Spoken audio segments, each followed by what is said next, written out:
If you have cable or satellite TV, you could be paying upwards of $100 or more a month for that service. And if you have 300 channels, how many do you actually watch? Not to mention, if you have satellite and the weather's bad, you get nothing. Well, I'm going to show you how to get free TV with this $5 DIY HDTV antenna. To get started, you'll need some cardboard, or in my case, I'm using foam core that's about a 1/4 inch thick. Using a ruler and a pencil, we're going to measure out 2 pieces that are 8 by 11. And we're also going to measure out 2 pieces that are 8 by 8. Then using a knife or razor blade, cut out those pieces and you'll end up with 4 pieces. Next we'll need some tinfoil because this is what our antennas are actually going to be made out of. And you're going to use this template. Now you can find a link for this exact template in the description of this video. Once you print it out, use a pair of scissors and carefully cut it out, and you'll end up with an antenna template that looks like this. Now we'll tear off a sheet of aluminum foil and place our template on top of it. Then using a Sharpie, carefully trace around the template. And when you're done, we're going to cut that out with a pair of scissors. Now you need to duplicate this because we need 2 antennas for this project. Okay, now grab one of those 8 by 11 pieces of our housing, and using a ruler, we're going to find the exact center of the longest side. Make 2 marks at the top of the bottom and draw a line. Then using some glue,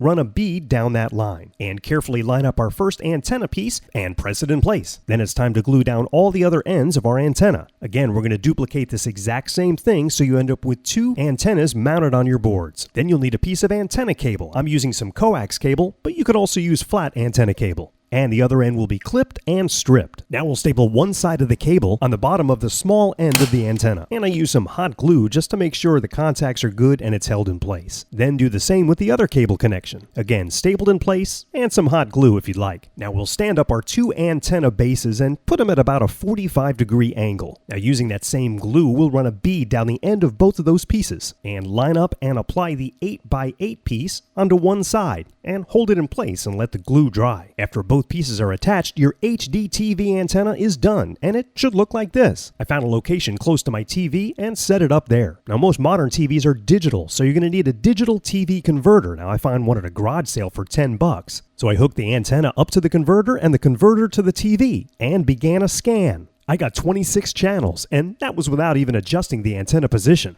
And this $5 DIY HDTV antenna works like a charm. Some channels come in better than others, but now you've eliminated your cable or satellite bill. And that's how to build a cheap and easy HDTV antenna. By the way, my good friends at Audible.com help support the time and effort it takes to make videos for you. And they're offering a free download for Kip K fans, so you can try it out. They have over 150,000 audiobooks that you can listen to on your phone, tablet, iPod, or computer. Really cool stuff in all kinds of categories. I've been listening to a really interesting book called Social TV. It's all about TV and social media. So why not head over to Audible.com and help support this show? Just go to Audible.com/KipK to get your free download. Thanks a lot, and we'll see you next time.